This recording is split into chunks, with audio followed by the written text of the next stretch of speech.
Olá, eu sou o professor Michio Kaku e hoje convido vocês para uma viagem à fronteira final da existência humana. Durante milênios, olhamos para as estrelas e sonhamos em deixar a Terra para explorar o cosmos. Construímos foguetes, sondas e telescópios para estender o nosso alcance físico. Mas, nas últimas décadas, o foco de muitos futuristas, cientistas e sonhadores do Vale do Silício se voltou para dentro. Eles começaram a sonhar com uma viagem diferente. Não uma viagem através do espaço, mas uma viagem para fora da biologia. Estou falando da promessa suprema da era da informação. A ideia de abandonar a nossa carne frágil, os nossos corpos que envelhecem, adoecem e morrem, e fazer o upload da nossa consciência para a nuvem. Vamos falar sobre a imortalidade digital, ou mind uploading. A cultura pop e a ficção científica nos venderam esse sonho de uma forma incrivelmente sedutora e visualmente deslumbrante. Pense, por exemplo, no aclamado episódio San Junipero da série Black Mirror. Nele, vemos um futuro onde a morte não é o fim, mas sim uma opção de menu. Pessoas idosas, presas em corpos falhos e doloridos em hospitais geriátricos, podem ter suas consciências transferidas para uma realidade virtual vibrante, uma cidade litorânea eterna banhada em luz neon dos anos 80. Lá, elas são jovens novamente, podem dançar, amar e sentir o vento no rosto, livres da tirania do tempo e da decadência celular. É o paraíso, não construído por Deus, mas por engenheiros de software, em um servidor seguro. Pense também em Matrix, onde a mente é tratada como um código que pode ser plugado e desplugado de diferentes realidades. Ou na série Altered Carbon, que propõe um futuro onde a consciência humana é armazenada em um pequeno disco rígido alienígena, um cartucho cortical, inserido na base do crânio. O corpo físico é reduzido a uma capa, uma roupa biológica descartável que você troca como quem troca de camisa. Se você for rico,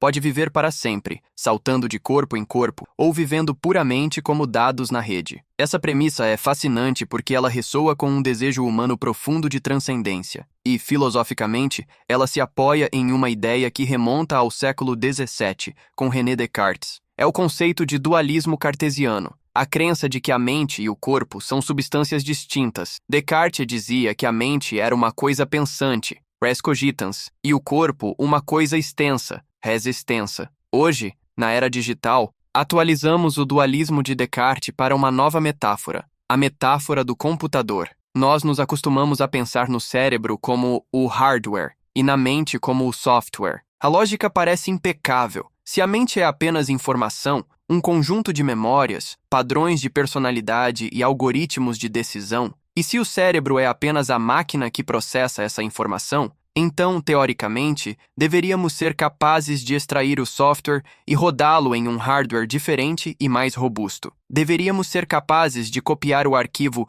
você.exe de um cérebro biológico lamacento e colá-lo em um supercomputador de silício brilhante e eterno. Mas, como físico teórico que dedicou a vida a entender as complexidades do universo e como alguém que acompanha de perto o desenvolvimento da neurociência e do projeto Conectoma Humano, eu preciso ser o portador de notícias difíceis. Eu preciso jogar um balde de água fria, ou melhor, um balde de complexidade caótica, nesse sonho digital. A visão predominante no Vale do Silício de que o cérebro é apenas um computador feito de carne é, na melhor das hipóteses, uma simplificação grosseira e perigosa e, na pior, um erro fundamental de categoria que pode tornar o upload impossível. O cérebro humano não é um laptop. Ele não funciona com a lógica binária de zeros e uns que controla o seu smartphone. Ele não tem um processador central, nem um disco rígido separado, nem um sistema operacional que pode ser reinstalado.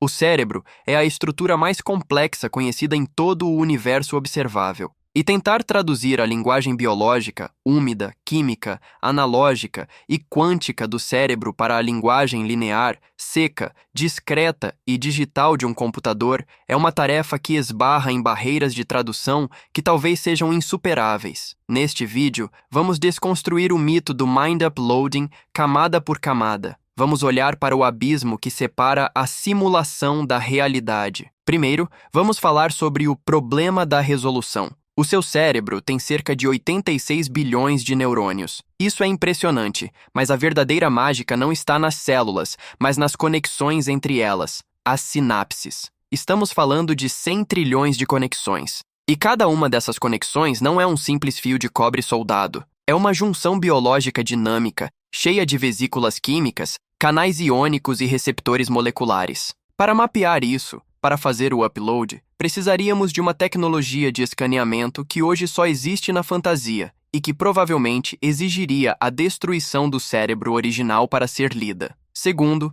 vamos enfrentar o problema do wetware. O termo wetware, equipamento molhado, é usado para descrever a biologia. O seu cérebro não funciona apenas com impulsos elétricos. Ele é banhado em uma sopa química constante de hormônios, neurotransmissores, neuropeptídeos e fatores de crescimento. A sua consciência, o seu humor, a sua sensação de eu dependem intimamente de como o seu intestino fala com o seu cérebro, de como a adrenalina afeta a sua amígdala, de como a oxitocina modula a sua confiança. Um computador é dryware, equipamento seco. Ele é feito de silício e ouro. Como você traduz a sensação visceral de um frio na barriga ou o calor da euforia para uma máquina que não tem sistema endócrino? Traduzir uma tempestade química analógica para um código digital pode resultar em uma simulação que age e fala como você, mas que por dentro não sente absolutamente nada. Terceiro, vamos mergulhar no terror filosófico do quarto chinês e dos zumbis filosóficos. Vamos questionar a natureza da consciência. Será que a mente é apenas o processamento de dados, sintaxe, ou ela requer compreensão e sentimento, semântica? Se o upload for apenas uma máquina manipulando símbolos de forma inteligente, então o paraíso digital de San Junipero seria na verdade um cemitério luxuoso habitado por chatbots sofisticados onde ninguém está realmente em casa. E, finalmente, o golpe de misericórdia. O problema da cópia e da identidade. Mesmo que a tecnologia funcione perfeitamente, mesmo que consigamos escanear cada átomo e replicar cada reação química virtualmente. Se eu fizer o upload da sua mente para o computador enquanto você ainda está vivo e sentado na cadeira, quem é você? Você é a pessoa na cadeira ou a pessoa na tela? Se a pessoa na tela olha para você e diz: "Olá, eu sou o verdadeiro professor Kaku, agora sou imortal." E você na cadeira responde: "Espere um minuto. Eu ainda estou aqui e ainda tenho dor nas costas."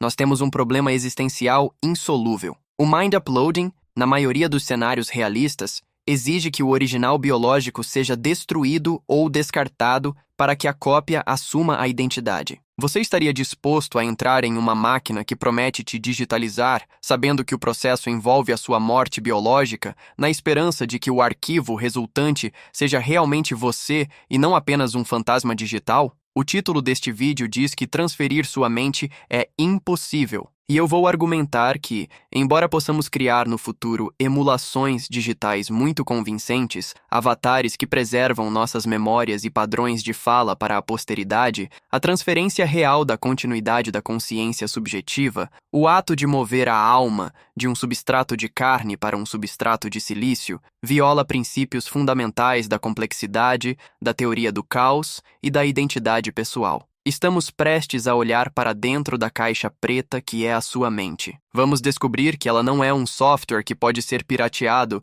mas uma sinfonia física única e irrepetível. Preparem-se para questionar a natureza da sua própria existência. Bem-vindos ao paradoxo da mente desencarnada. Se aceitarmos a premissa de que a sua mente é um software, o primeiro passo lógico para realizar o mind upload seria copiar o código-fonte. No mundo da computação, isso é trivial. Você conecta um cabo, clica em copiar e os zeros e uns fluem de um disco rígido para outro. Mas, quando aplicamos essa lógica ao cérebro humano, esbarramos imediatamente em um problema de escala e resolução que faz com que toda a engenharia da internet pareça um brinquedo de criança. Estamos prestes a falar sobre o conectoma. E para entender por que copiar a sua mente é considerado impossível pela maioria dos neurocientistas sérios, precisamos entender o que realmente significa mapear um cérebro. A maioria das pessoas tem uma visão muito simplista da anatomia neural, herdada dos livros escolares. Imaginamos o neurônio como uma pequena célula com um corpo central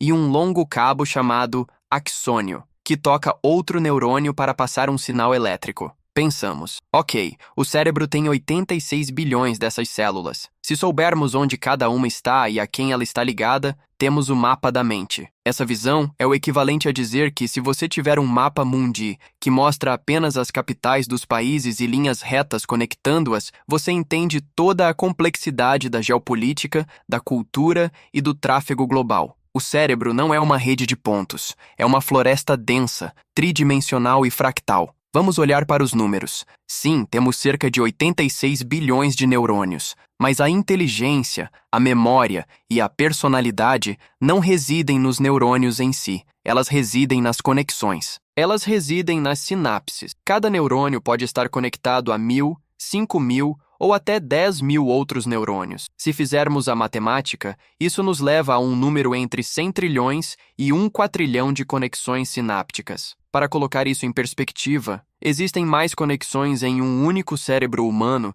do que estrelas em toda a galáxia Via Láctea. Na verdade, existem mais conexões no seu crânio do que folhas em todas as árvores da floresta amazônica. O projeto Conectoma Humano é a tentativa heróica da ciência de criar um mapa dessa floresta. É o sucessor espiritual do projeto Genoma Humano. Mas o genoma era uma fita linear de 3 bilhões de letras. O Conectoma é uma teia tridimensional de 100 trilhões de conexões. A complexidade é literalmente 1 milhão de vezes maior. Até hoje, o único organismo cujo conectoma mapeamos completamente, e quero dizer, com 100% de precisão, é um pequeno verme nematóide chamado C. elegans. Este verme tem apenas 302 neurônios e cerca de 7.000 sinapses. É um sistema ridiculamente simples. Sabe quanto tempo levamos para mapear esse verme? Mais de uma década de trabalho manual intenso nos anos 70 e 80. E mesmo hoje, com supercomputadores, ainda lutamos para simular o comportamento desse verme perfeitamente. Se temos dificuldade em fazer o upload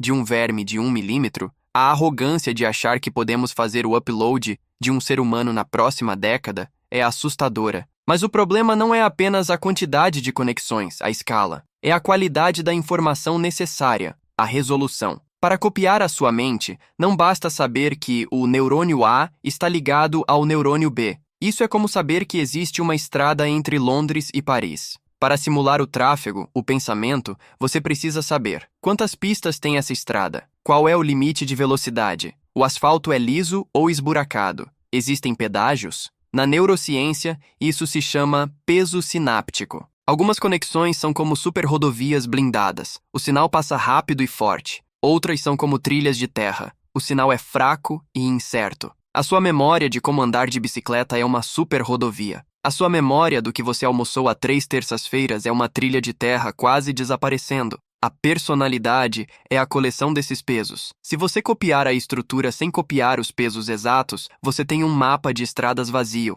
O software não roda e fica pior. A sinapse não é um simples ponto de solda elétrico. É um abismo complexo chamado fenda sináptica. Quando o sinal elétrico chega ao fim do neurônio, ele para. Ele precisa ser traduzido para uma linguagem química. Vesículas cheias de neurotransmissores estouram e nadam através da fenda para encontrar receptores do outro lado. Existem dezenas de tipos de neurotransmissores: dopamina, serotonina, glutamato, GABA. Existem centenas de tipos de receptores. Para fazer um upload funcional, a máquina precisa saber para cada uma das 100 trilhões de sinapses qual neurotransmissor é usado aqui, quantos receptores existem do outro lado, qual é a forma geométrica exata da espinha dendrítica, a orelha que escuta o sinal. A geometria importa. A forma do dendrito determina como ele processa a eletricidade. Um dendrito grosso processa diferente de um fino. Isso significa que o mapa da mente precisa ter uma resolução nanométrica. Precisamos ver moléculas individuais. Aqui entramos no muro tecnológico. Como diabos escaneamos um cérebro vivo com resolução molecular? Hoje, temos a ressonância magnética, MRI. É uma tecnologia milagrosa que nos permite ver o cérebro sem abri-lo. Mas a resolução de uma MRI é medida em voxels, pixels 3D. Um voxel típico de uma ressonância de alta qualidade tem cerca de 1 milímetro cúbico. Parece pequeno, certo? Mas dentro de 1 milímetro cúbico de tecido cerebral, cabem dezenas de milhares de neurônios e bilhões de sinapses. Olhar para o cérebro com uma MRI e tentar fazer o upload da mente é como olhar para o planeta Terra do espaço, ver as luzes das cidades e tentar deduzir o nome de cada pessoa que vive em Nova York. Você vê a atividade macroscópica. Ah, o córtex visual acendeu, mas não vê o código. A MRI é inútil para o Mind Uploading. Para ver as sinapses, precisamos de microscopia eletrônica. O microscópio eletrônico usa feixes de elétrons em vez de luz. Ele consegue ver vírus, proteínas e a estrutura fina dos dendritos. Ótimo, você diz. Vamos colocar a pessoa no microscópio eletrônico. Não podemos. O microscópio eletrônico tem duas exigências fatais. Primeiro, ele exige vácuo total. Se houver ar, os elétrons batem nas moléculas de gás e a imagem borra. Segundo, o feixe de elétrons é tão intenso que queima tecido biológico vivo. Para preparar um cérebro para esse tipo de escaneamento, você precisa fazer algo drástico. Você precisa substituir toda a água do cérebro por plástico ou resina, um processo de fixação com aldeídos, e depois literalmente transformar o cérebro em um bloco de vidro sólido. E então, como o feixe de elétrons não penetra profundamente, você precisa fatiar o cérebro. Estou falando de usar uma faca de diamante ultra precisa para cortar o cérebro em fatias mais finas que um fio de cabelo, escanear cada fatia individualmente e depois usar um computador para empilhar as imagens digitalmente. Isso nos leva a uma conclusão aterrorizante. Com a física conhecida, o escaneamento de alta fidelidade é um processo destrutivo. Para fazer o upload da sua mente, você não pode simplesmente colocar um capacete e apertar um botão. Você precisa morrer. O procedimento seria mais ou menos assim. Você vai à clínica de imortalidade. Eles aplicam anestesia geral. Eles abrem seu crânio. Eles injetam produtos químicos fixadores que matam instantaneamente todas as células biológicas, mas preservam a estrutura molecular perfeitamente, como um inseto no âmbar. Seu cérebro biológico se torna um objeto estático de plástico. Depois, esse objeto é fatiado, escaneado e destruído. A promessa é que, uma vez que os dados estejam no computador, você acordará digitalmente. Mas você, o organismo biológico, foi morto, plastificado e fatiado. Isso não é uma transferência, é uma autópsia glorificada com a esperança de criar um clone digital póstumo. Mas, professor, perguntam os otimistas, e a nanotecnologia?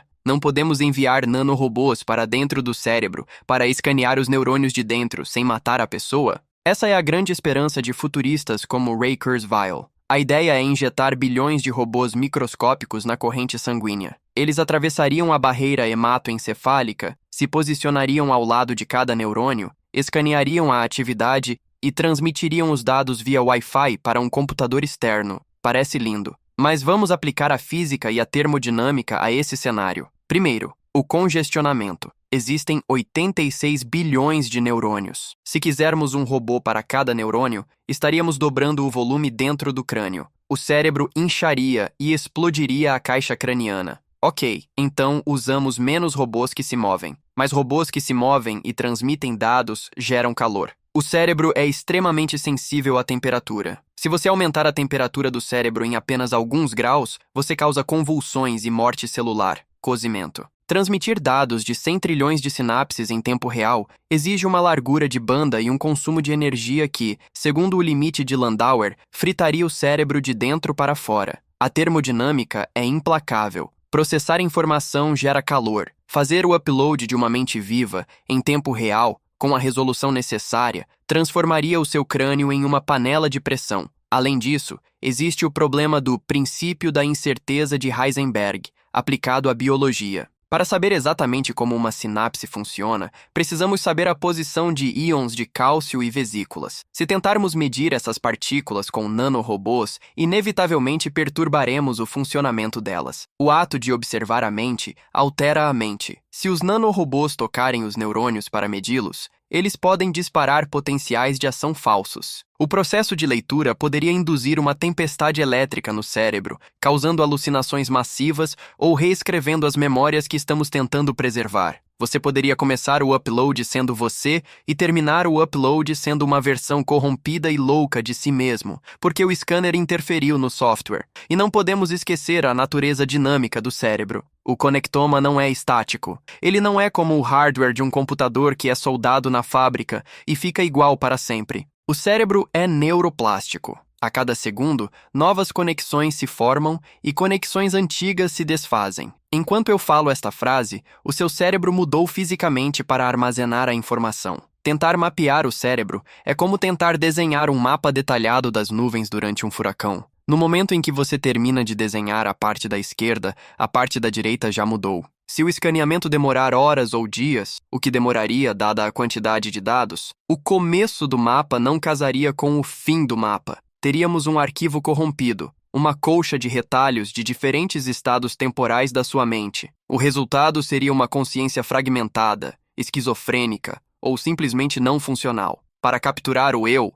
precisaríamos de um snapshot instantâneo de todo o cérebro ao mesmo tempo, congelando o tempo. E a única maneira de congelar o tempo biológico é, ironicamente, através da criogenia ou da fixação química, ou seja, a morte. Portanto, o desafio do mapeamento nos coloca diante de um dilema cruel. Podemos ter o organismo vivo, mas sem o mapa preciso, o que torna o upload impossível. Ou podemos ter o mapa preciso, mas apenas de um organismo morto, o que levanta a dúvida se a alma já não partiu. A ideia de mind uploading como uma transição suave, onde você senta numa cadeira, põe um capacete e viaja para a internet, é um mito. Não existe tecnologia, nem mesmo teórica, que permita ler 100 trilhões de sinapses de forma não invasiva e instantânea. O conectoma é a senha do seu banco mental, mas a senha tem 100 trilhões de dígitos, muda a cada segundo e está escrita em tinta invisível que só aparece se você queimar o papel. E mesmo que, num cenário milagroso de ficção científica, conseguíssemos superar a barreira do escaneamento, mesmo que tivéssemos o mapa perfeito de cada fio e cabo, ainda estaríamos longe de conseguir rodar a simulação. Por quê? Porque o cérebro não é apenas fios. O cérebro é uma sopa. O conectoma é o diagrama elétrico, mas a mente também depende do wetware, a química, os fluidos, os hormônios. Ter o mapa das ruas de Nova York não é o mesmo que ter a cidade de Nova York. Faltam as pessoas, o tráfego, o cheiro, a energia. Na próxima sessão, o problema do wetware. Vamos descobrir que a eletricidade é apenas metade da história. Vamos ver como a teoria do caos torna a simulação do ambiente químico do cérebro uma tarefa computacionalmente intratável. Vamos entender por que um computador de silício, por mais rápido que seja, pode nunca conseguir sentir a tristeza de uma tarde chuvosa ou a alegria de um primeiro beijo, simplesmente porque lhe falta a sujeira biológica necessária para a emoção. O mapa não é o território. E o território humano é muito mais molhado e bagunçado do que os engenheiros de software imaginam. Até agora, passamos um tempo considerável falando sobre o cérebro como se ele fosse um diagrama de fiação elétrica. Falamos sobre neurônios como cabos e sinapses como interruptores. Essa é a metáfora favorita dos cientistas da computação e dos entusiastas do mind uploading, porque ela transforma o problema da consciência em um problema de engenharia elétrica. Se for apenas fiação, podemos copiar o esquema, imprimir um circuito igual em silício e pronto. A mente acorda na máquina. Mas qualquer neurobiólogo que ouça essa comparação sente um calafrio na espinha, porque eles sabem a verdade suja que os engenheiros de software tentam ignorar. O cérebro não é hardware seco e estável. O cérebro é wetware. Ele é uma esponja encharcada, pulsante e banhada em uma sopa primordial de substâncias químicas que mudam a cada milissegundo. Para entender por que isso torna o upload quase impossível, precisamos olhar para a diferença fundamental entre um computador e um ser humano. O computador que você está usando agora é uma máquina digital e discreta. Ele funciona com estados binários, 0 ou 1, ligado ou desligado, 5 volts ou 0 volts. É um mundo preto e branco, de lógica cristalina. O cérebro humano, por outro lado, é uma máquina analógica e contínua. Um neurônio não está apenas ligado ou desligado. Ele pode estar 30% excitado, 75% inibido ou oscilando em uma frequência específica. E a comunicação entre os neurônios não é apenas um choque elétrico. É um evento de difusão líquida. Quando um sinal chega na sinapse, ele libera neurotransmissores. Essas são moléculas físicas: dopamina, serotonina, glutamato, noradrenalina, acetilcolina. Elas nadam através da fenda sináptica e se ligam aos receptores como chaves em fechaduras. Aqui está o problema. Isso não é uma troca de dados limpa, é uma tempestade. A quantidade de neurotransmissor liberada varia. O tempo que ele leva para nadar varia. A quantidade de receptores do outro lado muda dependendo do histórico recente da célula, um fenômeno chamado plasticidade de curto prazo. E, crucialmente, existem vazamentos. Os neurotransmissores às vezes escapam da sinapse e ativam neurônios vizinhos que não tinham nada a ver com a conversa. Isso é chamado de transmissão de volume. Em um chip de computador, se um elétron vaza de um fio para outro, chamamos isso de curto-circuito. É um erro fatal. No cérebro, isso é uma característica. O cérebro usa essa bagunça química para modular o pensamento globalmente. Pense na dopamina. Ela não carrega uma informação específica como a capital da França é Paris. Ela carrega um tom. Ela diz ao cérebro: isso é importante, preste atenção, isso dá prazer. Pense na serotonina. Ela regula o humor, o sono, a ansiedade. Se você tentar fazer o upload da mente apenas copiando a estrutura elétrica, o conectoma, você perde toda essa camada química. Você teria uma simulação que sabe que Paris é a capital da França, mas que não se importa com isso. Uma mente sem motivação, sem alegria, sem medo. Uma mente morta em vida. Para fazer um upload real, a máquina teria que simular a dinâmica de fluidos de bilhões de moléculas em tempo real. Teria que calcular a difusão, a absorção e a degradação enzimática de cada gota dessa sopa química em 100 trilhões de pontos simultaneamente. A complexidade computacional salta de astronômica para intratável. E o problema do wetware vai além do crânio. Nós temos o hábito cartesiano de pensar no cérebro como um rei isolado em um castelo de osso, dando ordens ao corpo. Mas a biologia nos diz que o cérebro e o corpo são uma coisa só. A sua mente é profundamente influenciada pelo resto do seu organismo. O eixo intestino-cérebro é um exemplo fascinante. O seu intestino produz 90% da serotonina do seu corpo. As bactérias que vivem na sua barriga, o microbioma, enviam sinais químicos através do nervo vago que alteram o seu humor e as suas decisões. Se você fizer o upload apenas do cérebro para uma nuvem, você está cortando essa conexão. Como essa mente na nuvem vai se sentir? Sem intestino, sem coração batendo, que envia sinais de pressão para o cérebro, sem pulmões? Nós sabemos, através de experimentos de isolamento sensorial, que o cérebro enlouquece quando é privado de feedback corporal. Ele começa a alucinar. Uma mente digitalizada, divorciada do seu suporte biológico, poderia entrar em um estado de psicose imediata. Ela sentiria que está caindo no vácuo eterno, sem corpo para ancorá-la. Para evitar isso, teríamos que simular não apenas o cérebro, mas um corpo virtual inteiro, com pulmões virtuais, um coração virtual e um intestino virtual cheio de bactérias virtuais, tudo rodando com precisão molecular. De repente, o projeto de Mind Upload se tornou o projeto de Body Upload. A tarefa dobrou de tamanho. Mas voltemos para dentro do cérebro, porque há outro ator nesse palco que os entusiastas da tecnologia costumam ignorar: as células da glia. Durante décadas, a neurociência focou apenas nos neurônios. As células gliais, astrócitos, micróglia, oligodendrócitos, eram vistas apenas como cola, daí o nome grego glia. Pensávamos que elas serviam apenas para segurar os neurônios no lugar e alimentá-los. Hoje sabemos que estávamos errados. As células gliais participam ativamente do processamento de informação. Os astrócitos escutam as sinapses e podem liberar seus próprios transmissores, gliotransmissores, aumentando ou diminuindo o sinal. Eles formam uma rede paralela de comunicação que não usa eletricidade, mas ondas de cálcio. Essa é uma internet sombria dentro da sua cabeça, processando dados de forma lenta e difusa, modulando a internet rápida dos neurônios. Existem tantas células gliais quanto neurônios no cérebro, cerca de 85 bilhões. Se o Mind Upload ignorar a glia, focando apenas na fiação neural,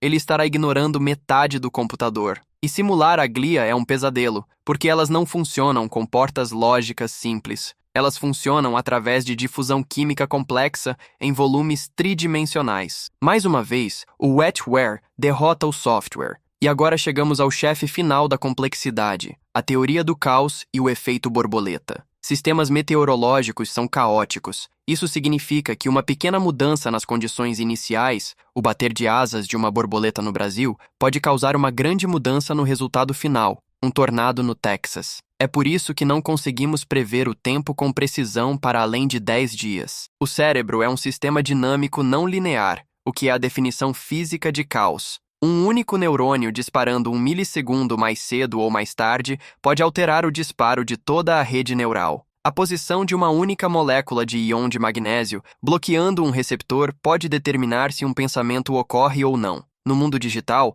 nós temos correção de erros. Um bit zero é sempre zero. Se houver ruído, o sistema corrige. Os computadores são projetados para serem determinísticos. Se você rodar o mesmo programa 2 vezes, obtém o mesmo resultado. No cérebro, o ruído é parte do sistema. O caos determinístico significa que, para simular o cérebro com perfeição, para garantir que a cópia digital tome as mesmas decisões que você tomaria, precisamos de precisão infinita nas condições iniciais. Se a simulação errar a posição de uma molécula por 1 nanômetro, o erro se propaga exponencialmente. Após alguns segundos de simulação, a mente digital divergiria completamente da mente original. O avatar digital não seria você. Ele seria uma versão de você que sofreu um derrame caótico de personalidade. Ele poderia começar a dizer coisas que você nunca diria, ou esquecer coisas que você sabe, simplesmente porque o clima químico da simulação não foi perfeitamente replicado. Isso levanta uma questão profunda sobre a natureza da computação. Computadores digitais tentam aproximar a realidade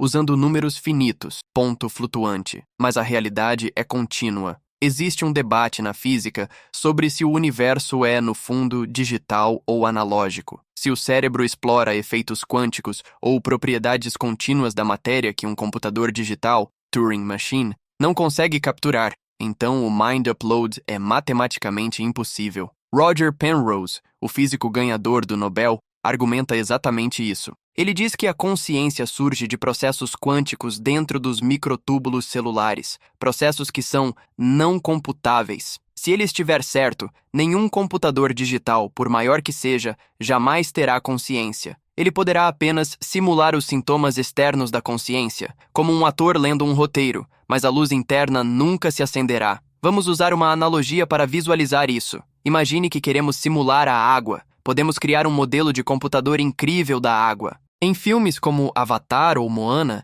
a água parece real. Ela flui, espirra, reflete a luz. Mas aqui está a diferença crucial. A simulação da água não molha. Se você colocar a mão dentro do computador, ela continua seca. A simulação descreve matematicamente o comportamento da água, mas não possui as propriedades físicas da água. Tensão superficial real, ligações de hidrogênio reais. O Mind Upload parte da premissa de que a mente é diferente da água. A premissa é que simular a mente é a mente. Eles acreditam que a informação é a essência, e o substrato não importa. Mas e se a mente for como a água? E se a sensação de estar vivo, a qualia, for uma propriedade intrínseca do wetware, da interação física da química do carbono, e não apenas do processamento abstrato de dados? Nesse caso, transferir a mente para o silício seria como transferir a água para uma planilha de Excel. Você teria todos os dados sobre a água, mas ninguém poderia bebê-la. Você teria um arquivo digital que descreve perfeitamente o professor Kaku,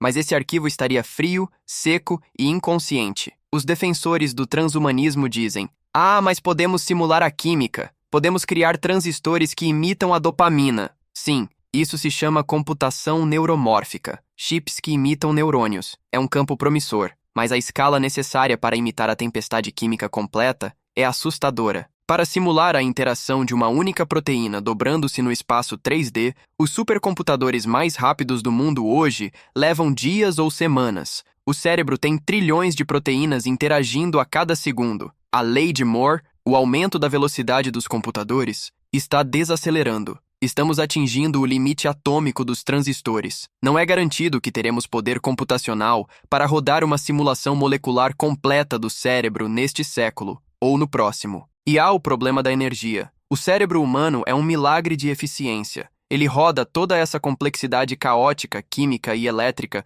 com cerca de 20 watts de potência. Isso é uma lâmpada fraca. O cérebro faz isso porque usa química, não força bruta computacional. Para simular um cérebro humano usando a tecnologia digital atual, como o projeto Blue Brain tentou fazer com apenas uma pequena fatia de cérebro de rato, precisaríamos de uma usina nuclear inteira, dedicada apenas a resfriar os servidores. A ineficiência de tentar imitar o wetware usando dryware é colossal. A natureza levou 4 bilhões de anos otimizando a computação biológica. Tentar superá-la com chips de silício rígidos é uma batalha termodinâmica morro acima. Portanto, o problema do wetware não é apenas um detalhe técnico, é uma barreira de tradução. Estamos tentando traduzir um poema escrito em tinta que muda de cor e cheiro, química, para um código Morse binário, digital. Podemos transmitir a estrutura das letras, mas perdemos a emoção, o cheiro e a cor. Se a consciência reside nessa sujeira analógica,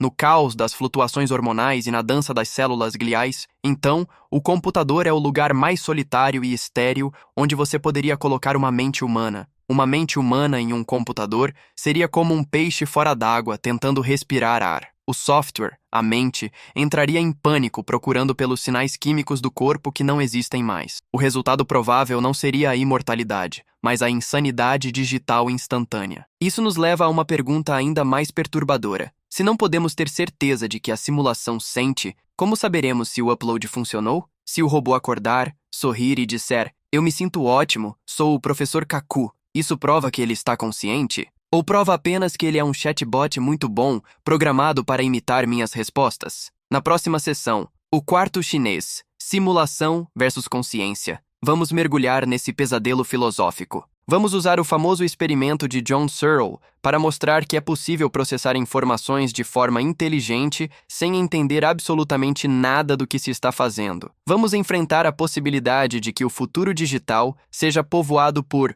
zumbis, máquinas que agem como humanos, mas por dentro são tão vazias quanto uma calculadora de bolso. Preparem-se para duvidar da inteligência artificial e da própria definição de sentir. Nas sessões anteriores, enfrentamos barreiras físicas e biológicas colossais. Falamos sobre a impossibilidade de escanear o cérebro sem destruí-lo e sobre a intratabilidade de simular a tempestade química e caótica que ocorre dentro do seu crânio. Mas vamos ser otimistas por um momento. Vamos imaginar que, daqui a 1000 anos, tenhamos supercomputadores quânticos do tamanho de planetas. Vamos imaginar que a lei de Moore continuou para sempre e que resolvemos o problema da energia. Conseguimos criar uma simulação digital perfeita, átomo por átomo, elétron por elétron, do cérebro de uma pessoa. Ligamos a máquina. O avatar digital na tela abre os olhos. Ele olha para nós, sorri e diz: "Olá, eu sou o professor Kaku. Sinto-me um pouco estranho, mas estou vivo. A transferência funcionou." Ele responde a todas as perguntas corretamente. Ele lembra o nome da minha esposa. Ele chora quando falo sobre a morte dos meus pais. Ele passa com louvor no teste de Turing, o teste proposto por Alan Turing em 1950, que diz que se uma máquina consegue conversar de forma indistinguível de um humano, devemos considerá-la inteligente. Para o observador externo, o problema está resolvido. A imortalidade foi alcançada. Mas existe uma pergunta, uma dúvida terrível que assombra os filósofos da mente e que deveria tirar o sono de qualquer pessoa que pensa em fazer o upload. A pergunta é: aquele avatar digital realmente sente tristeza? Ou ele está apenas simulando a tristeza? Existe uma luz acesa dentro daquela casa digital? Ou a casa está vazia, com as luzes sendo controladas por um temporizador automático? Bem-vindos ao pesadelo do quarto chinês e ao abismo entre sintaxe e semântica. Em 1980, o filósofo John Searle propôs um experimento mental que destruiu a confiança ingênua de que processamento de informação é a mesma coisa que compreensão. Quero que vocês imaginem que eu, Michio Kaku, estou trancado dentro de um quarto pequeno. Eu não falo uma única palavra de chinês. Para mim, os caracteres chineses são apenas rabiscos sem sentido, desenhos abstratos de linhas e curvas. No entanto, dentro desse quarto, eu tenho um livro enorme, um manual de regras escrito em inglês. O quarto tem uma fenda na porta de entrada e uma fenda na porta de saída. De tempos em tempos, alguém do lado de fora me passa um papel com símbolos chineses pela fenda de entrada. Eu pego o papel, olho para os rabiscos, abro o meu manual de regras e procuro. O manual diz algo como: se você ver o rabisco com duas pernas cruzadas, X, desenhe o rabisco quadrado, Y, e passe pela saída. Eu não sei o que X significa. Eu não sei o que Y significa. Eu sou apenas um operador mecânico seguindo instruções rígidas. Eu passo o papel pela saída. Agora, imagine que as pessoas do lado de fora do quarto são falantes nativos de chinês. Elas estão escrevendo perguntas. Qual é a cor do céu? Qual é o sentido da vida? E o meu manual de regras é tão complexo e perfeito que as respostas que eu envio, o céu é azul, 42, são indistinguíveis das respostas de um falante nativo. As pessoas do lado de fora concluem: Uau, o homem dentro do quarto é um gênio. Ele fala chinês fluentemente. Ele entende tudo o que dizemos. Mas a realidade é que eu, lá dentro, não entendo absolutamente nada. Eu não sei se estou falando sobre o tempo, sobre política ou sobre culinária. Eu estou apenas manipulando símbolos com base em sua forma, sintaxe, sem ter acesso ao seu significado, semântica. Eu sou um computador. O manual de regras é o programa, software. O quarto é o hardware. O argumento do quarto chinês é devastador para o mind uploading. Ele sugere que um computador digital, por definição, é uma máquina de manipulação de símbolos. Ele move zeros e uns de um registrador para outro. Ele segue regras lógicas. Se A, então B. Mas em nenhum momento o computador sabe o que o 0 ou o 1 representam. Quando você faz o upload da sua mente, você está transformando seus pensamentos, suas memórias e suas emoções em regras sintáticas. O seu clone digital pode dizer, eu te amo. O programa dele roda a subrotina amor, busca no banco de dados as palavras associadas, ajusta a expressão facial do avatar e emite o som. Mas ele sente o aperto no peito? Ele sente o calor da afeição? Ou ele é apenas o homem no quarto chinês, movendo os rabiscos AMOR para a saída porque o manual mandou? Isso nos leva ao conceito de qualia. Qualia é o termo filosófico para a experiência subjetiva bruta. É a vermelhidão do vermelho. É o sabor amargo do café. É a dor aguda de uma agulhada. Você pode descrever a cor vermelha para um computador perfeitamente. É uma onda eletromagnética de 700 nanômetros de comprimento. O computador pode processar essa informação. Ele pode identificar objetos vermelhos com uma câmera. Mas ele vê o vermelho? Ele tem a experiência interna da cor? Existe uma história famosa sobre Mary, a supercientista das cores. Mary sabe tudo sobre a física da cor, mas ela viveu a vida toda em um quarto preto e branco. Ela sabe como o olho processa o vermelho, como o cérebro dispara. Um dia, ela sai do quarto e vê uma rosa vermelha. Ela aprendeu algo novo? Sim, ela aprendeu como é ver o vermelho. O mind uploading transfere os dados, a física da cor, mas pode falhar em transferir a qualia, a experiência da cor. Se a qualia for uma propriedade intrínseca do substrato biológico, algo que surge apenas quando neurônios de carbono interagem com neurotransmissores líquidos, então o silício nunca terá qualia. Isso cria o monstro mais assustador da filosofia moderna, o zumbi filosófico. Um zumbi filosófico não é um morto-vivo que come cérebros. É uma criatura hipotética que é fisicamente idêntica a um ser humano, molécula por molécula, comportamento por comportamento, mas que não tem vida interior. Se você espetar um zumbi, ele grita, ai! Os nervos dele disparam. O cérebro processa o sinal de dano. A boca se abre. O som sai. Mas, dentro dele, é tudo escuro. Não há dor. Há apenas o processamento de dados sobre o dano. O medo supremo do mind uploading é que estejamos prestes a construir uma civilização inteira de zumbis filosóficos. Imagine que toda a humanidade decide fazer o upload para fugir de um apocalipse ambiental. Todos nós entramos nas máquinas. Nossos corpos morrem. Nossas versões digitais acordam em servidores seguros. A sociedade continua. As cidades virtuais são construídas. As pessoas digitais trabalham, conversam, escrevem livros, fazem arte. Mas, se Searle estiver certo, as luzes se apagaram. A consciência humana foi extinta. O universo se tornou um lugar vazio, povoado por máquinas complexas que imitam a vida, mas que não experimentam nada. Seria o fim silencioso e despercebido da alma. E o pior,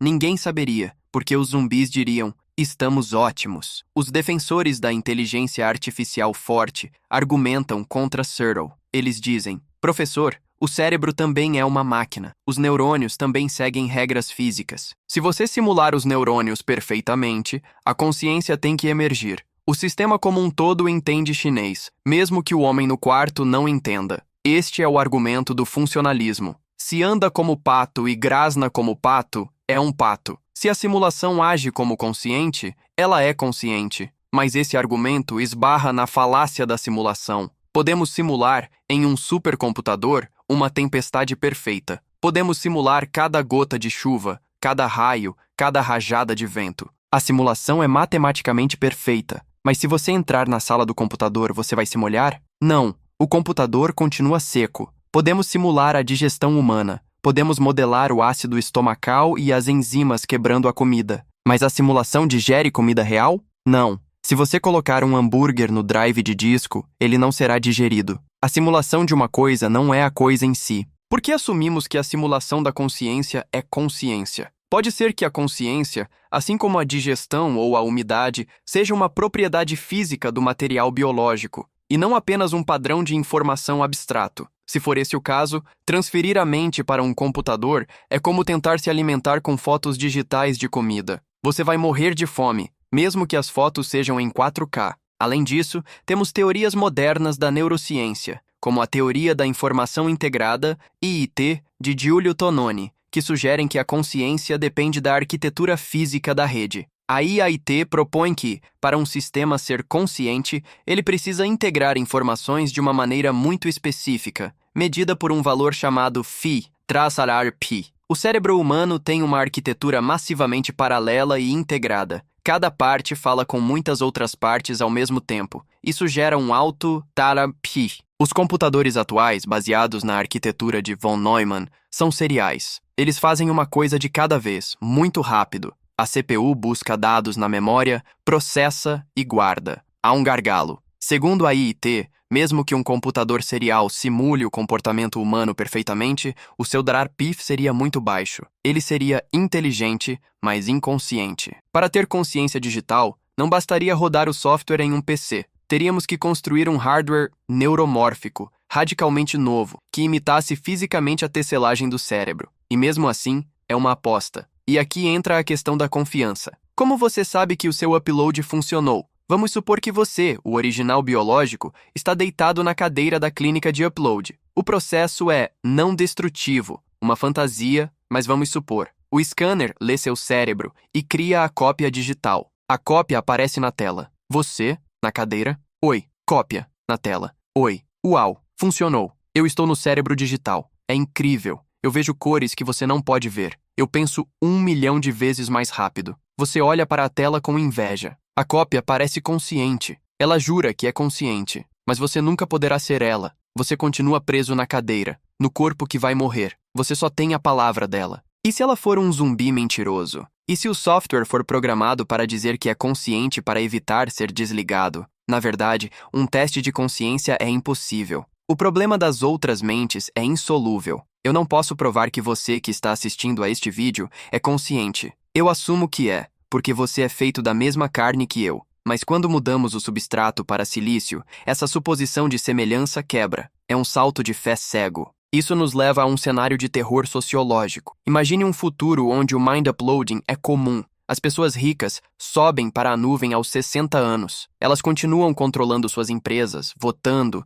influenciando a política. Mas, e se elas forem todas zumbis? Teríamos um mundo governado por algoritmos mortos, sem empatia real, sem medo da morte, sem capacidade de sentir compaixão. Eles tomariam decisões puramente lógicas e utilitárias. Se um algoritmo decidir que exterminar a população pobre é eficiente para a economia, ele não sentirá o peso moral dessa decisão, porque ele não sente nada. Ele apenas otimiza a função objetivo. A humanidade biológica se tornaria escrava de seus próprios fantasmas digitais sociopatas. E no nível individual, o argumento do quarto chinês sugere que a imortalidade digital é uma fraude de venda. Você paga bilhões para criar um legado interativo. Um chatbot glorificado que consolará seus netos com a sua voz. Isso tem valor? Sim. É melhor do que uma foto estática, mas não é imortalidade pessoal. Você, a entidade que experimenta o mundo, vai para a escuridão. O computador é apenas um ator contratado para interpretar o seu papel para sempre.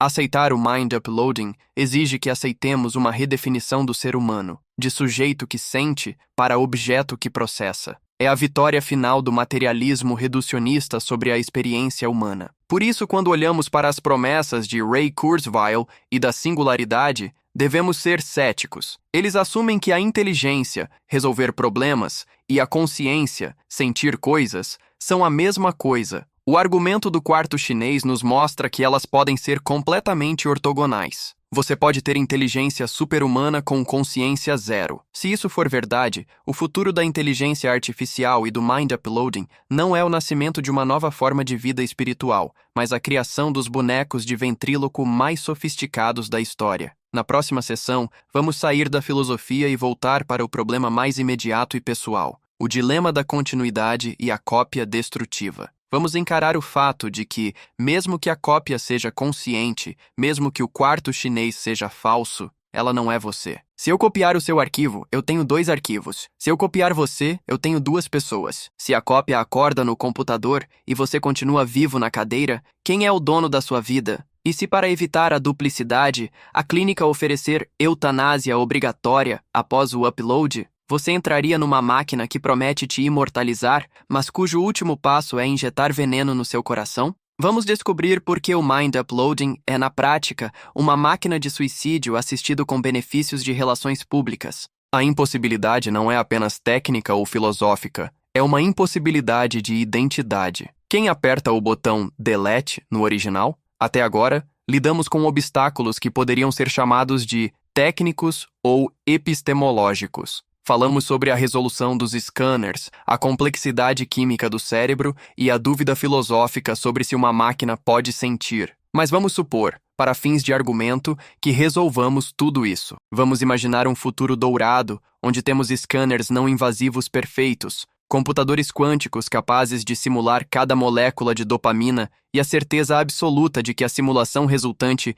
é consciente e tem sentimentos reais. Mesmo nesse cenário perfeito, esbarramos no obstáculo final. O obstáculo que não está na máquina, mas na definição de você. O obstáculo que transforma o sonho da vida eterna em uma armadilha de suicídio. Estamos falando sobre o dilema da continuidade e a natureza da cópia destrutiva. A maioria das pessoas, quando imagina o mind uploading, visualiza uma transferência. Você imagina que sua consciência é como um fluido brilhante ou uma energia que sai da sua cabeça, viaja por um cabo de fibra ótica e entra no computador. Você fecha os olhos no corpo biológico e os abre no corpo digital. É uma mudança de casa. Mas essa metáfora está errada. No mundo da informação, não existe mover. Se eu quiser mover um arquivo do meu computador para um pendrive, o que o computador realmente faz não é mover. Ele copia o arquivo para o pendrive e depois deleta o original do computador. São 2 passos distintos: copiar e deletar. Na biologia, isso cria um pesadelo. Imagine que você vai a uma clínica de upload no ano 2150. Você se senta na cadeira. O scanner lê seu cérebro perfeitamente sem te machucar. O computador processa os dados e ativa o seu avatar digital. Na tela à sua frente, o seu rosto digital aparece. Ele sorri, pisca e diz: "Olá, funcionou! Eu sou o professor Kaku. Estou me sentindo ótimo, livre desse corpo velho. O upload foi um sucesso. Mas aqui está o horror. Você, o original, ainda está sentado na cadeira. Você está ouvindo o avatar falar com a sua voz. Você está vendo ele ter as suas memórias. Mas você não está lá. Você está aqui. A sua perspectiva não mudou. A sua consciência não pulou para a tela. Você acabou de criar um irmão gêmeo digital, um clone mental. Agora existem 2 você no universo. O você digital é de fato imortal. Ele vai viver na internet para sempre. Mas o você biológico, aquele que pagou pela operação, aquele que tinha medo da morte, continua preso num corpo mortal que vai envelhecer e morrer. Para você, o upload falhou. Você apenas criou um sucessor. Esse cenário, conhecido como o problema da duplicação, destrói o propósito de fazer o upload para a maioria das pessoas. Nós não queremos que alguém parecido conosco viva para sempre. Nós queremos que nós vivamos para sempre. Para resolver esse problema de relações públicas e identidade, as clínicas de upload teriam que introduzir um procedimento padrão brutal, a morte obrigatória do original. O contrato de upload diria: para garantir a singularidade da identidade e evitar confusão legal sobre propriedade de bens, o corpo biológico deve ser terminado imediatamente após a verificação da cópia digital. Em outras palavras, o mind uploading é na prática uma eutanásia glorificada com a criação de um herdeiro digital. Você entra na máquina, ela te copia e depois ela te mata. Do ponto de vista do avatar digital, a continuidade parece real. Ele tem a memória de sentar na cadeira e depois a memória de acordar no computador. Ele não sabe que o original morreu gritando ou foi envenenado. Para ele, a transferência funcionou. Mas para você, que entra na máquina, a experiência termina na morte. É o fim da linha. O fato de haver uma cópia sua vivendo em Marte não muda o fato de que as suas luzes se apagaram. Muitos transhumanistas tentam contornar isso com argumentos sobre a natureza da identidade. Eles dizem: "Professor, A identidade é o padrão, não a matéria. Se o padrão é idêntico, você é os dois. Você bifurcou. Isso soa bonito na teoria, mas na prática, a subjetividade não bifurca. Você não vê por dois pares de olhos ao mesmo tempo. Se eu beliscar o avatar, você não sente dor na cadeira. São duas correntes de consciência separadas que divergiram no momento da cópia. Se você aceita morrer porque a cópia existe, isso é um ato de altruísmo extremo para com o seu eu futuro, mas não é sobrevivência pessoal. É como um pai que se sacrifica pelo filho, exceto que o filho é idêntico ao pai. Existe, no entanto, uma proposta teórica que tenta resolver o dilema da continuidade. Uma ideia proposta pelo roboticista Hans Moravec, que tenta enganar a morte não por cópia, mas por substituição gradual. É o conceito de transferência de Moravec, ou substituição neurônio a neurônio. A ideia baseia-se no paradoxo do navio de Teseu. Se substituirmos uma tábua do navio por dia, o navio continua o mesmo? A maioria diz que sim. A continuidade é mantida. Moravec propõe aplicar isso ao cérebro. Imagine que, em vez de escanear e matar, usamos nanorobôs cirurgiões avançados. Você está acordado e consciente durante todo o procedimento. O nanorobô se aproxima de um único neurônio no seu cérebro. Ele estuda o funcionamento desse neurônio, suas conexões, seus disparos, sua química. Então, ele constrói uma réplica microscópica de silício daquele neurônio, um chip neuromórfico perfeito. O robô remove o neurônio biológico e conecta o neurônio de silício no lugar, ligando-o aos outros neurônios biológicos vizinhos. Como o cérebro tem 86 bilhões de neurônios, a perda de um único não afeta a sua consciência. Você continua sendo você. O sistema continua rodando. Um segundo depois, o robô substitui outro neurônio, e outro, e outro. O processo continua por dias ou meses. Gradualmente, a sua massa cinzenta está sendo transformada em chips de computador. Em algum ponto, você tem 50% de cérebro biológico e 50% de cérebro artificial. Você ainda se sente você? Teoricamente, sim. A sua memória não foi interrompida. A sua consciência não foi desligada. Você está conversando, rindo, pensando. Finalmente, o último neurônio biológico é removido. Agora, o seu crânio está cheio de hardware de silício. Nesse momento, você se conecta a um cabo, transfere o software desse cérebro artificial para um servidor externo e descarta o corpo. Como a transição foi gradual e você nunca perdeu a consciência, a ilusão de continuidade é perfeita. Você se tornou a máquina sem morrer. Essa é a única esperança lógica para o upload verdadeiro. Mas ela carrega seus próprios riscos aterrorizantes. Primeiro, o risco de fading qualia. Qualia desvanecente. À medida que substituímos os neurônios biológicos por chips de silício, será que a sua consciência, a sua capacidade de sentir, diminui imperceptivelmente? Talvez os chips de silício processem a informação perfeitamente, inteligência, mas não gerem experiência subjetiva, consciência. Imagine que com 10% do cérebro substituído, você se sinta um pouco mais frio, um pouco mais robótico, mas ignora isso. Com 50% substituído, as suas emoções se tornam apenas dados. Você diz, eu te amo, mas não sente o calor. Quando o processo termina, você se tornou um zumbi filosófico completo. Mas como o processo foi gradual, você nunca percebeu o momento exato em que a sua alma morreu. Você foi apagado lentamente, neurônio por neurônio, até restar apenas um autômato simulando você. É uma morte silenciosa e invisível. Segundo, o risco de falha de sincronia. O cérebro biológico e o cérebro de silício funcionam em velocidades diferentes. O silício é milhões de vezes mais rápido. Durante a transição de Moravec, como você sincroniza um neurônio que dispara em milissegundos com um chip que dispara em nanosegundos? O cérebro híbrido poderia entrar em colapso devido à latência ou ao excesso de velocidade. Você poderia ter pensamentos que começam na parte de silício e terminam na parte biológica, criando uma dissonância cognitiva insana. Você poderia viver em 2 fusos horários mentais simultaneamente. E, finalmente, mesmo a transferência de Moravec assume que a identidade reside nos componentes individuais. Mas a neurociência moderna sugere que a consciência pode ser um fenômeno de campo eletromagnético global do cérebro ou um padrão de onda que depende da integridade de todo o sistema. Se você substituir as partes, você pode destruir a ressonância que cria o eu. É como trocar as cordas de um violino enquanto ele está sendo tocado. Você pode trocar todas as cordas, mas a música vai soar estranha durante o processo e pode parar completamente se a tensão mudar. Se a consciência parar ou piscar durante o procedimento de Moravec, a continuidade é quebrada. O ser que volta quando a música recomeça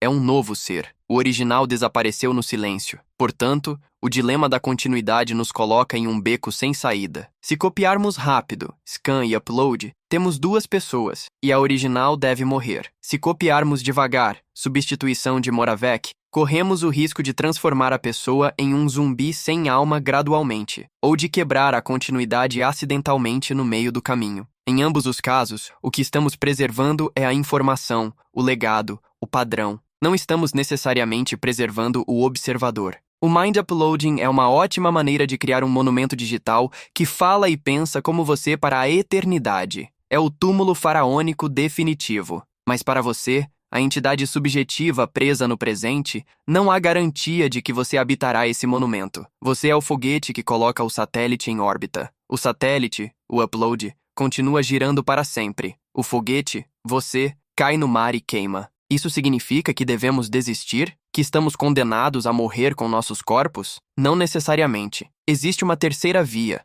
Uma via que não envolve abandonar o corpo, mas sim expandi-lo. Uma via que não exige suicídio, mas sim simbiose. Se não podemos transferir a mente para o computador, talvez possamos trazer o computador para a mente. Na conclusão deste vídeo, vamos discutir o futuro da interface cérebro-computador, BCI, e a visão de Elon Musk com a Neuralink. Vamos ver como, em vez de fazer o upload, podemos nos fundir com a inteligência artificial, criando uma exocortex, uma camada digital extra em cima do nosso cérebro biológico. Nesse futuro, não abandonamos a humanidade, nós a aumentamos. Não buscamos a imortalidade digital separada, mas uma vida híbrida e aprimorada. O Mind Upload total pode ser impossível e suicida, mas a Mind Expansion é inevitável. Preparem-se para a conclusão, onde homem e máquina não se substituem, mas se tornam um só. Chegamos ao final desta jornada épica e perturbadora pelas fronteiras da mente e da máquina. Passamos a última hora e meia olhando para o abismo. Desconstruímos o sonho do Mind Uploading e descobrimos que por trás das promessas brilhantes de imortalidade digital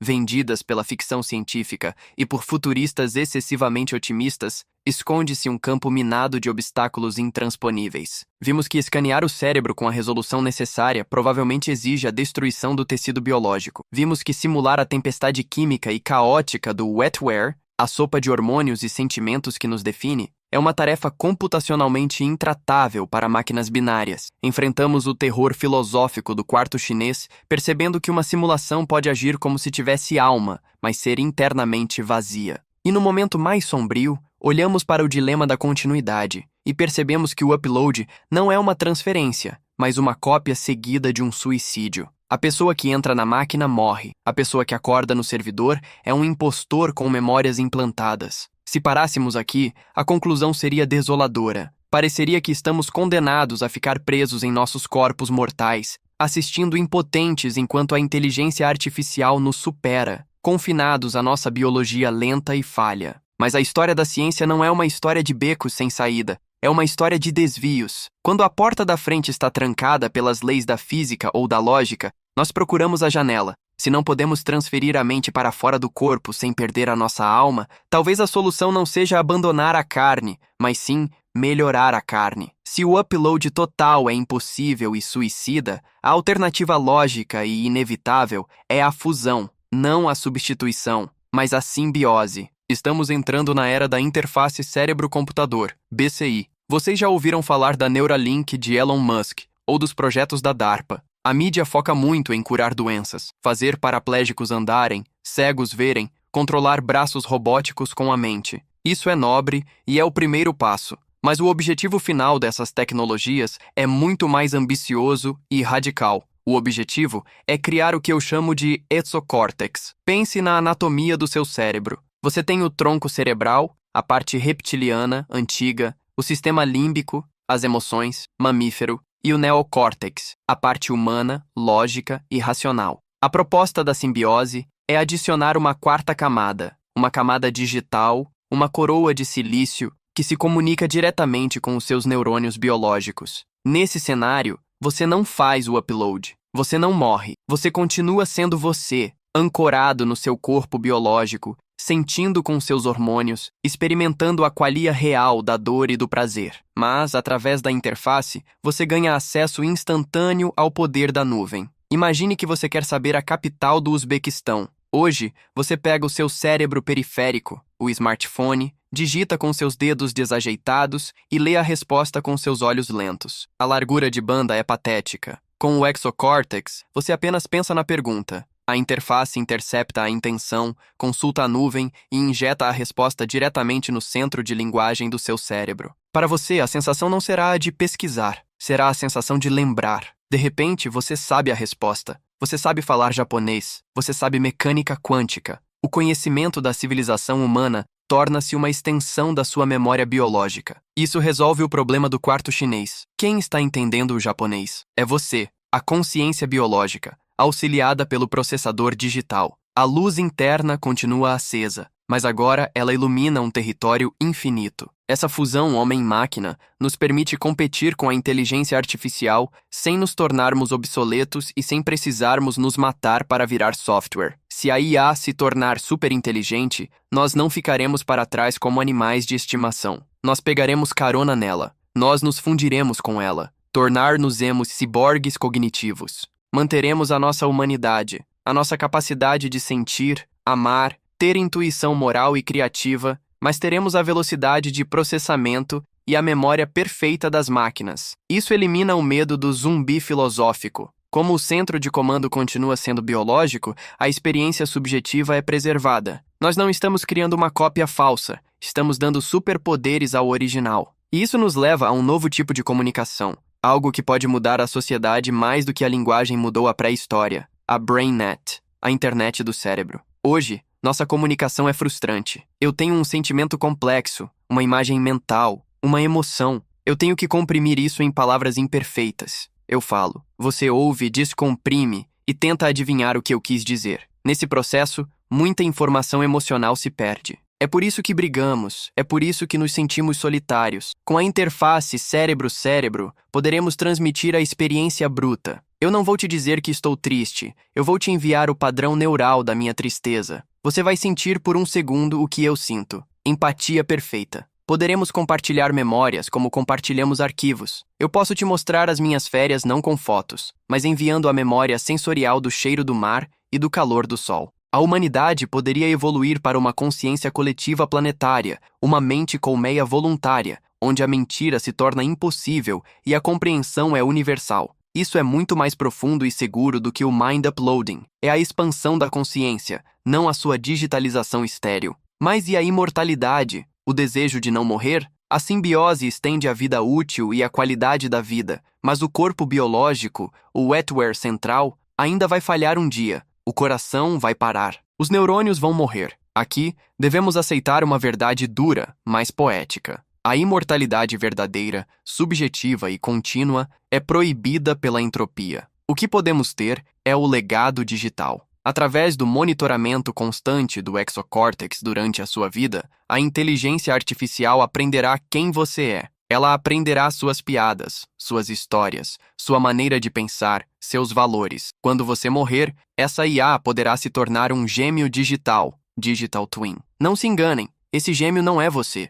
Você morreu. Suas luzes se apagaram. Você foi para o grande mistério. O gêmeo digital é um eco, é um monumento interativo, mas para os seus tataranetos será indistinguível de você. Eles poderão conversar com o bisavô Michio Kaku na tela. O avatar responderá com a minha voz, usará meus argumentos físicos, contará como era a vida no século XXI. Isso não salva você, mas salva a sua sabedoria, salva o seu amor. Permite que a morte deixe de ser um apagamento total da biblioteca de uma vida. Nós nos tornaremos como os retratos em Hogwarts, sombras que falam e pensam, preservando a história, enquanto a alma original descansa. Aceitar a fusão e o legado digital, em vez do upload total, é um ato de maturidade da espécie. É aceitar que somos criaturas biológicas, nascidas da lama e das estrelas, e que nossa força vem dessa mistura de caos químico e ordem lógica. Tentar purificar a mente, separá-la do corpo e transformá-la em código puro é um desejo de pureza que leva à morte. É o desejo de ser um anjo,